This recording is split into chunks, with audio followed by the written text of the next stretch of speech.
नमस्कार दोस्तों, आपका हमारे channel IAS with Hari Mohan में बहुत बहुत स्वागत है।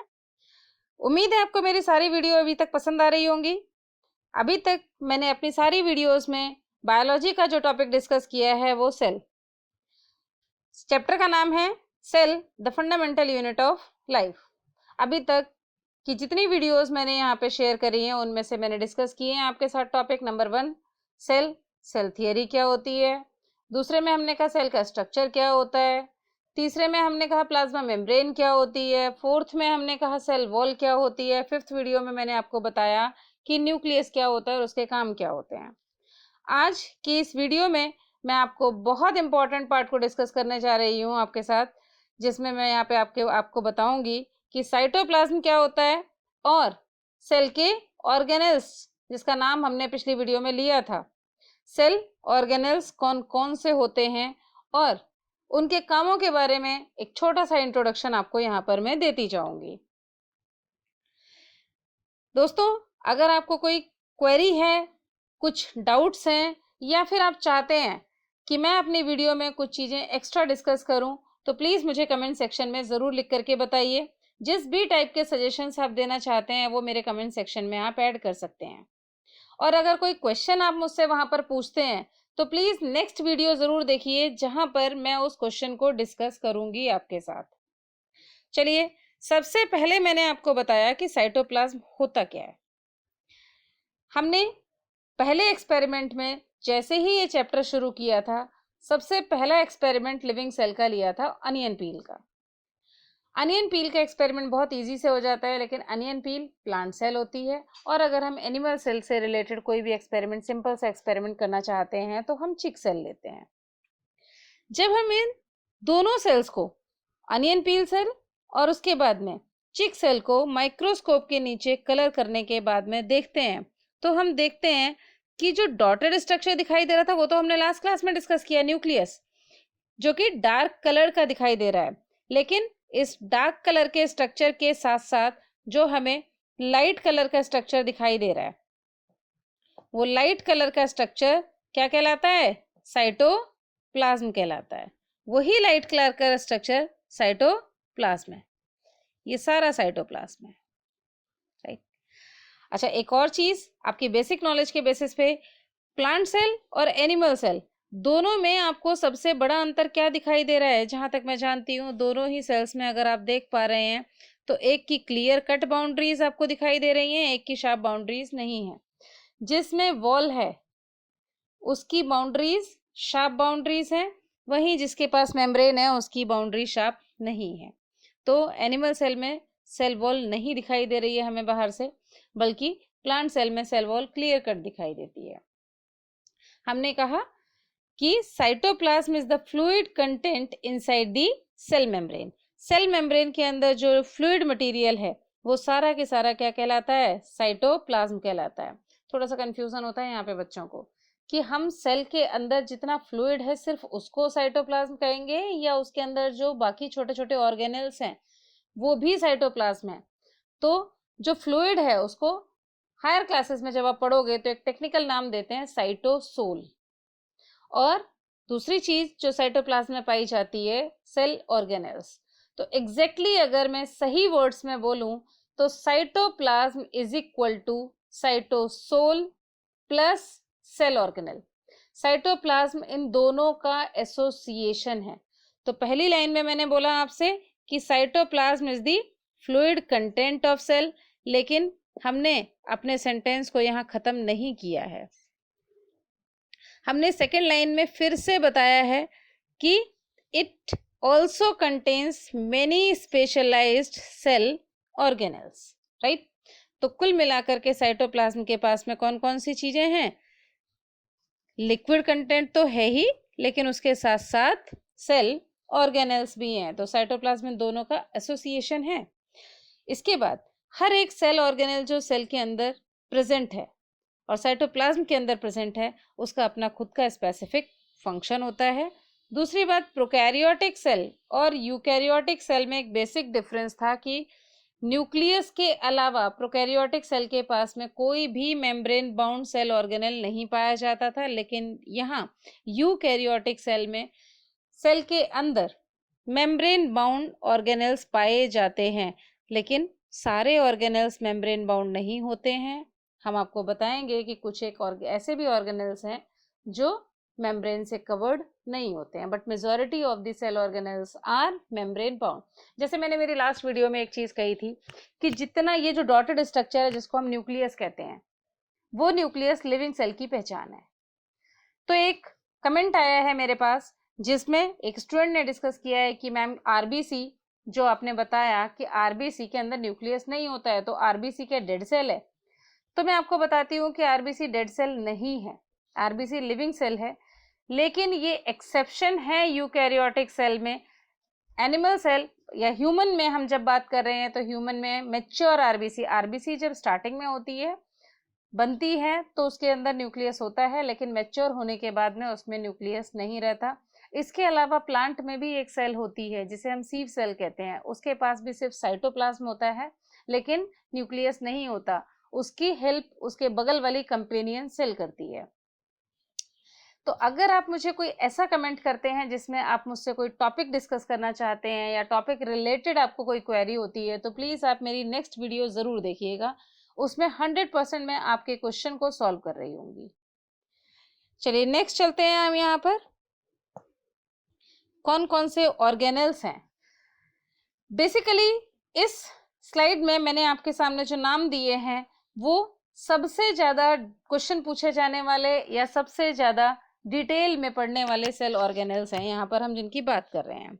इसके अलावा सेल के अंदर सेल साइटोस्केलेटन भी होता है जो सेल को बेसिक फ्रेमवर्क दिलाता है, राइट। हमने यहाँ बेसिकली नाम लिया है एनसीईआरटी की बुक के हिसाब से चलते हुए, नंबर 1 इज एंडोप्लाज्मिक रेटिकुलम, इसके बाद Golgi apparatus, lysosome, peroxisome, mitochondria, plastid और वैक्यूल। इसके अलावा अगर मैं आपको बताऊं कि और कौन कौन से ऑर्गेनेल्स हैं, तो सेंट्रियोल होता है जो कि एनिमल सेल में पाया जाता है, प्लांट सेल में नहीं पाया जाता, राइट। राइबोसोम बहुत बहुत इंपॉर्टेंट सी चीज है जो यहाँ अभी हमने नहीं बताई है, राइट। राइबोसोम बहुत इंपॉर्टेंट पार्ट है जो प्रोटीन को बनाने में हेल्प करता है, और राइबोसोम ही तो प्रोटीन फैक्ट्री कहलाता है, राइट। वो भी बहुत इंपॉर्टेंट है, राइट। यहाँ पर हमने आपके सामने कुछ ही नाम लिखे हैं, बट इसके अलावा भी बहुत सारे सेल ऑर्गेनेल्स होते हैं जो साइटोप्लाज्म में मिलते हैं। सभी के अपने अपने इंपॉर्टेंट काम होते हैं और किसी के काम को कोई रिप्लेस नहीं कर सकता। ब्रॉड सेंस में मैं बात करूं कि साइटोप्लाज्म क्या क्या काम करता है, तो देखिए आपने कहा कि ये स्टोर हाउस किसका था, ए फ्लूइड कंटेंट था, ठीक है।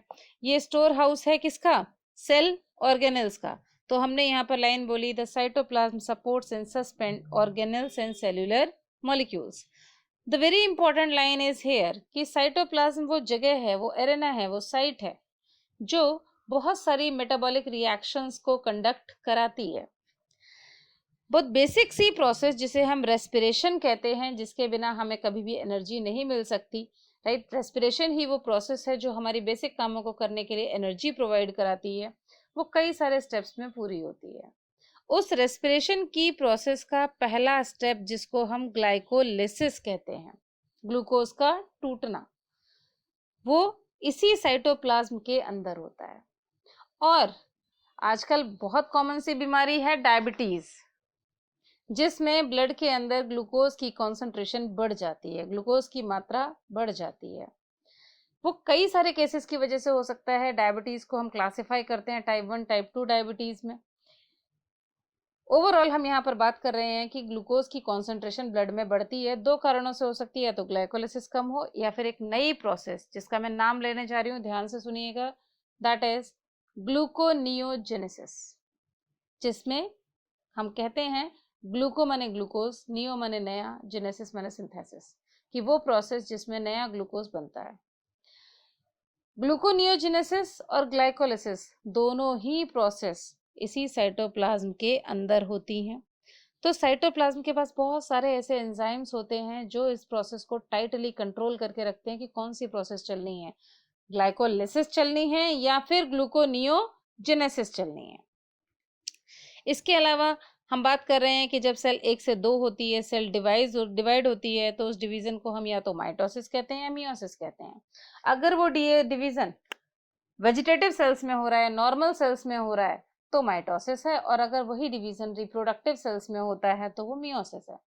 लेकिन दोनों ही डिविजन्स के होने के लिए स्पिंडल फाइबर जो रस्सी जैसा स्ट्रक्चर होता है और क्रोमोसोम्स को अलग करता है, वो साइटोप्लाज्म के अंदर ही बनता है। तो एग्जैक्टली ये प्रोसेस, डिवीजन की प्रोसेस भी साइटोप्लाज्म में ही कंप्लीट होती है।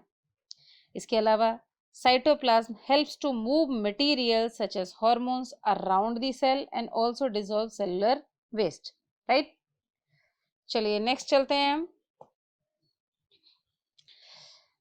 दोनों डायग्राम जिनका आप बहुत देर से इंतजार कर रहे थे कि एग्जैक्टली प्लांट सेल और एनिमल सेल में हम कंपैरिजन कब करेंगे।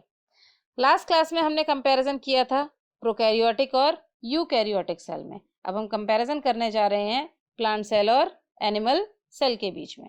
देखिए सबसे पहले आपके सामने आया जो क्लियर कट डिफरेंस है, इसके पास सेल वॉल नहीं है और इसके पास सेल वॉल है, राइट। इसके बाद जो येलो कलर का पैकेट दिखाई दे रहा है लाइसोसोम, वो large size lysosome eukaryotic cell में प्रेजेंट है।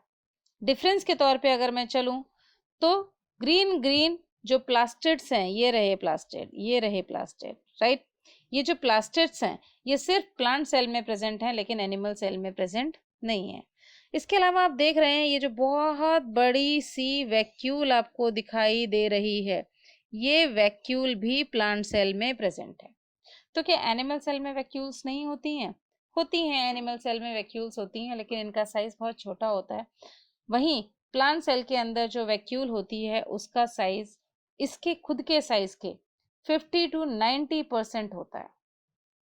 बाकी सारे सेल ऑर्गेनेल्स बहुत कम स्पेस में होते हैं, लेकिन वैक्यूल ओवरऑल इस सेल का 50 से 90% एरिया कवर करती है। दोनों ही में पाए जाते हैं माइटोकॉन्ड्रिया। गोल्गी एपरेटस हम बोल दे रहे हैं कि दोनों में पाए जा रहे हैं, लेकिन प्लांट के पास जो गोल्गी एपरेटस होते हैं वो वेल डेवलप्ड नहीं होते हैं, उनको एक टेक्निकल नाम दिया जाता है डिक्टियोसोम्स। वहीं एनिमल सेल में गोल्गी एपरेटस वेल डेवलप्ड होते हैं। न्यूक्लियस दोनों के पास है। न्यूक्लियस की आउटर मेम्ब्रेन फोल्ड होकर के एक स्ट्रक्चर बनाती है जिसका नाम है एंडोप्लाज्मिक रेटिकुलम। ये एंडोप्लाज्मिक रेटिकुलम भी दोनों में ही पाई जाती है। और एंडोप्लाज्मिक रेटिकुलम खुद दो तरह की होती है, एक जिसके ऊपर ये जो छोटे छोटे दाने जैसे स्ट्रक्चर आपको दिखाई दे रहे हैं, ये दाने जैसे स्ट्रक्चर ही राइबोसोम हैं जो इसकी प्रोटीन बनाने में मदद करते हैं। तो ऐसी वाली एंडोप्लाज्मिक रेटिकुलम जिसपे ये दाने दाने हैं उसको रफ एंडोप्लाज्मिक रेटिकुलम कहते हैं, और ऐसी एंडोप्लाज्मिक रेटिकुलम जिसपे ये दाने नहीं हैं, स्मूथ है, उसे स्मूथ एंडोप्लाज्मिक रेटिकुलम कहते हैं। यहाँ भी दोनों ही तरह की एंडोप्लाज्मिक रेटिकुलम पाई जाती है। इसके अलावा आप देख रहे हैं डिफरेंस के तौर पे प्लांट के पास ये जो एमाइलोप्लास्ट स्टार्च ग्रेन है वो प्रेजेंट है, जो कि एनिमल में नहीं है। कारण इसका ये है कि प्लांट के अंदर स्टार्च का सिंथेसिस होता है, वहीं एनिमल के पास स्टार्च का सिंथेसिस नहीं होता है।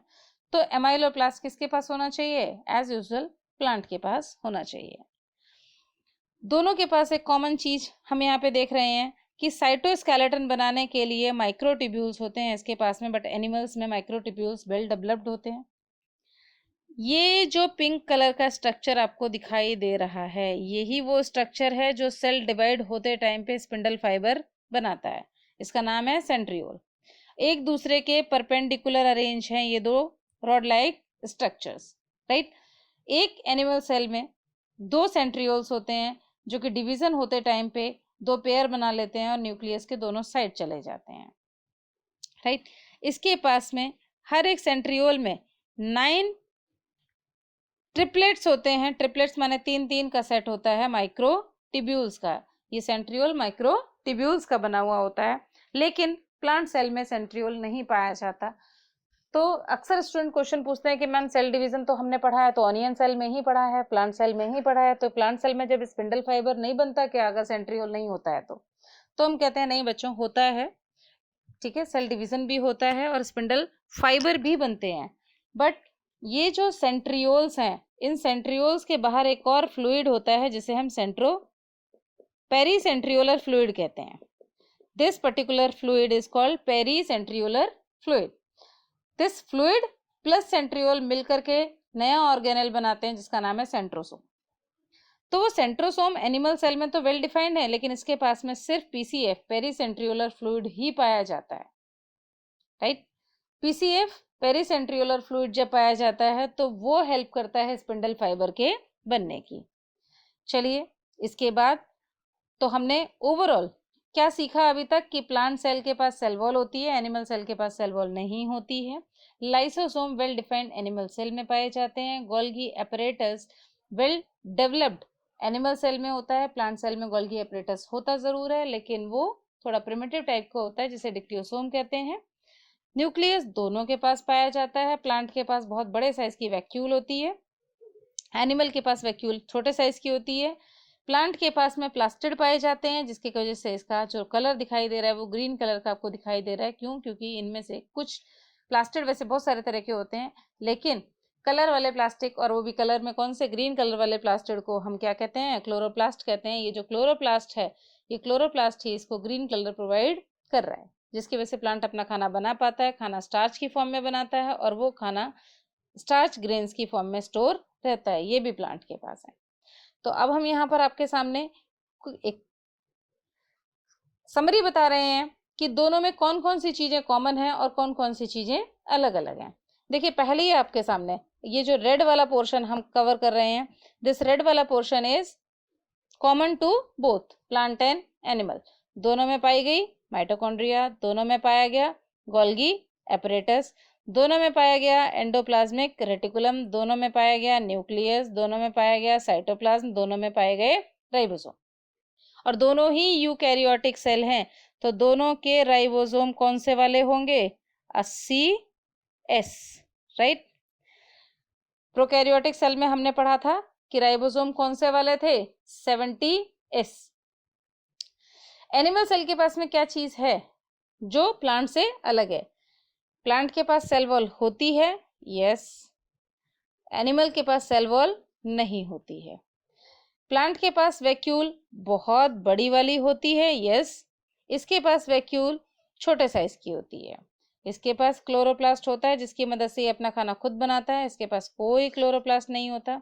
यहाँ फ्लैजिला होता तो है, लेकिन गैमेट्स के केस में होता है, और गैमेट्स एक जगह से दूसरी जगह फ्लो होके जाते हैं, राइट। इस तरीके से छोटे छोटे क्या होते हैं? गैमेट्स होते हैं।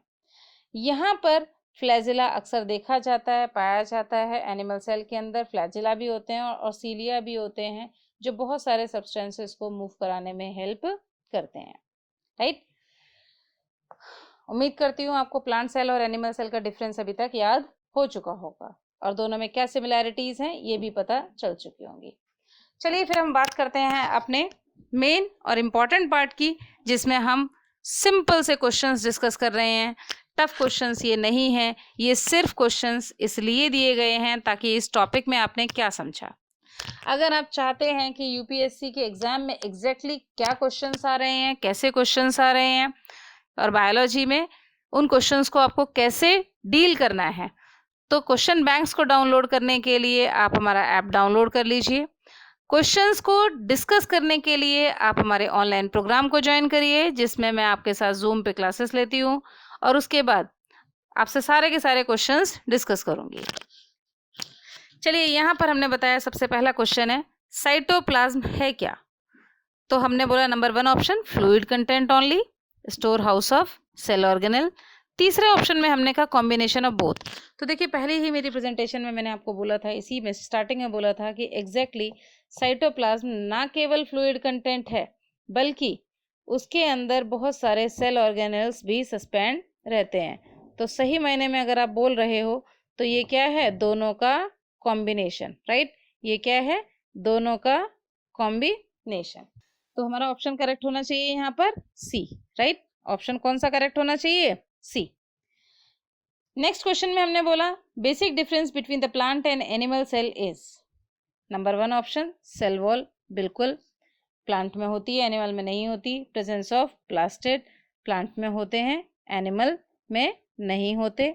इसके अलावा अब हम बात कर रहे हैं किसकी, प्रेजेंस ऑफ सेंट्रियोल। सेंट्रियोल हम देख रहे हैं कि किस में पाए जाते हैं, सेंट्रियोल पाए जाते हैं एनिमल सेल में, जो कि नहीं पाए जाते हैं प्लांट सेल में, लेकिन डिफरेंस तो है। तो हमारा ऑप्शन करेक्ट होगा कौन सा, ऑल ऑफ दी अबव। फिर हमने बात करी कि large size vacuole is present in किस में, plant cell, animal cell, bacterial cell, fungal cell. तो अभी मैंने आपके सामने बताया था कि प्लांट के अंदर 50 to 90% तक का जो वॉल्यूम कवर करती है वो कौन करती है, वैक्यूल कवर करती है। एनिमल सेल में बहुत छोटी छोटी वैक्यूल्स पाई जाती हैं। इसके अलावा अमीबा जो एक यूनिसेलुलर ऑर्गेनिज्म है, उसके अंदर हमने वैसे ही वैक्यूल का एग्जांपल सुना है कि उसके अंदर फूड वैक्यूल होती है, उसके अंदर कॉन्ट्रैक्टाइल वैक्यूल होती है। फूड वैक्यूल जिसमें वो खाने को स्टोर करता है, कॉन्ट्रैक्टाइल वैक्यूल जिसके थ्रू वो अपना वेस्ट मटेरियल डिस्कार्ड करता है। वेस्ट मटेरियल को पहले बॉडी में कॉन्ट्रैक्टाइल वैक्यूल में रखता है, फिर उसको बॉडी से बाहर डिस्कार्ड करता है। तो वैक्यूल प्रेजेंट तो होती है, लेकिन एनिमल में वो छोटे साइज की होती है, और बैक्टीरिया के पास तो मेम्ब्रेन बाउंड सेल ऑर्गेनल्स होते नहीं हैं, राइट। तो हमारा यहाँ पे ऑप्शन करेक्ट होगा कौन सा, प्लांट सेल। अगर आप और बहुत सारे क्वेश्चंस डिस्कस करना चाहते हैं तो मैंने अभी आपको बताया कि आप ऐप डाउनलोड कर लीजिए, और जितना जल्दी हो सके आप उतना जल्दी ऐप डाउनलोड कर लीजिए। आपको मेरी वीडियो पसंद आई है तो प्लीज़ लाइक, सब्सक्राइब और शेयर करना बिल्कुल मत भूलिए। और नेक्स्ट वीडियो जिसमें मैं एंडोप्लाज्मिक रेटिकुलम और माइटोकॉन्ड्रिया आपको पढ़ाने जा रही हूँ। नेक्स्ट में मैं आपको एंडोप्लाज्मिक रेटिकुलम और माइटोकॉन्ड्रिया पढ़ाऊंगी। उसके बाद वाली में मैं आपको Golgi apparatus, lysosome, peroxisomes, vacuoles, इन सब के बारे में बताऊंगी, राइट। तो आने वाली वीडियोस का नोटिफिकेशन आपको टाइमली मिलता रहे, आपकी एक भी वीडियो मिस ना हो, उसके लिए प्लीज बेल का आइकन दबाना बिल्कुल मत भूलिएगा। और ये ध्यान रखिए कि आप अगर कमेंट सेक्शन में मुझसे कोई क्वेश्चन पूछ रहे हैं जिसे सिर्फ लिख करके नहीं समझाया जा सकता और मैंने आपका रिप्लाई नहीं दिया, तो प्लीज डिसअपॉइंट मत होइए, नेक्स्ट वीडियो को जरूर देखिएगा। उस नेक्स्ट वीडियो में मैं 100% आपके क्वेश्चन को डिस्कस करूंगी। हमारे ऐप को डाउनलोड करने के लिए आपको सिंपल गूगल प्ले स्टोर पे जाकर के IAS विद हरिमोहन टाइप करना है, आपके सामने ऐप आ जाएगा। और ऐप आने के बाद में आपको उसको अपने सिस्टम में, अपने जो भी आपके पास में डिवाइस है उसमें इंस्टॉल करना है।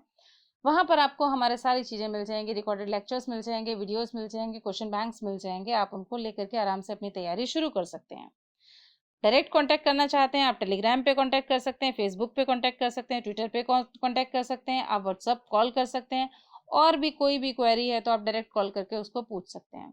तो अगर अभी तक आपने तैयारी शुरू नहीं करी है तो प्लीज़ अब सीरियस हो जाइए। अभी तो हमने सिर्फ एक चैप्टर डिस्कस किया है, आगे बहुत सारी चीज़ें डिस्कस होनी बाकी हैं। और इस चैप्टर में भी बहुत सारी चीज़ें ऐसी हैं जो हमने बहुत कम टडिस्कस की हैं। उन सारी चीज़ों को अच्छे से डिस्कस करने के लिए, ताकि आपकी तैयारी में कोई कमी ना आए, आप एक बार हमसे जुड़िए।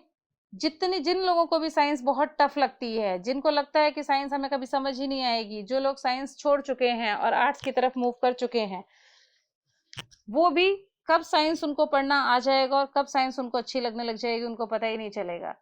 जिस टाइम मेरा दावा है कि मैं अगर आपके साथ साइंस पढ़ाती हूँ तो आपको ये पता नहीं चलेगा कि आप साइंस पढ़ रहे हो या मुझसे बातचीत कर रहे हो।